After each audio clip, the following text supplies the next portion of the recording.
Imagine a regular Porsche 911 GT3 in your garage, parked next to a brand new, no options Boxster. Now imagine your garage with just a 911 GT3 RS inside. From a cost standpoint, you could have either for roughly the same amount of money. Trying to figure out if the RS goodies are worth the $50,000 over a standard 911 GT3, roughly the price of that no-frills Boxster, might drive you mad. We're trying to suss this out at 120 miles per hour on the long downhill back straight at Road Atlanta. It's pouring. Rivulets of water are streaming across the track. Ahead, in a 911 Turbo leading the pack, is Le Mans and Daytona-winning driver David Donahue. He's helpfully warned us to avoid nipping the curbing, since that's where water pools. Hydroplaning could end someone's day. Through the blinding spray, Donahue mercifully has reduced the pace.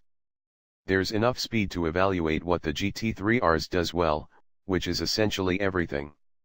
There's also enough time to figure out what sort of sports car this is. Underneath the very purple bodywork, this is a lither and more athletic thing than the already superb GT3. Lightweighting is accomplished with a healthy dose of carbon fiber on the engine cover and the frunk. The roof, with a slick-looking depressed/running longitudinally, is made of magnesium. That serves to lower the center of gravity, Porsche assures us. Even the rear silencer is made of titanium. In total, the RS is 22 pounds lighter than the GT3. It's based on seemingly small gains considering all the exotic materials, but less so considering what's been added back. The RS is also more powerful, thanks to a 200 cubic centimeters displacement increase. The regular GT3's 3.8-liter 6 was already bored out to its maximum, so the extra displacement comes from a longer stroke.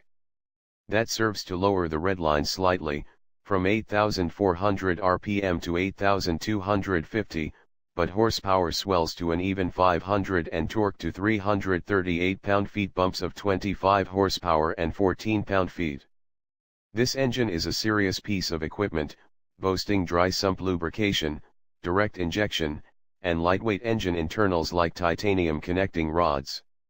It breathes through those side intake scoops that confused everyone when the first spy shots of this vehicle surfaced. Instead of feeding big intercoolers like on a 911 Turbo, they cram air into the naturally aspirated RS's intake manifold. Neat stuff. As we pull into the pits for the last time, we come back to the question of whether the RS is worth the $50,000 premium it commands over the GT3. We don't have an apples-to-apples comparison to draw upon. Our last stint in the GT3 was in the dry on a roller coaster of a southern Ohio road. Practical considerations, like the Boxster you could buy for the price difference between two cars separated by only 25 horsepower, aren't really the metrics to use. What potential customer would? This is an object of lust that imparts a feeling of incredible prowess in terrible conditions.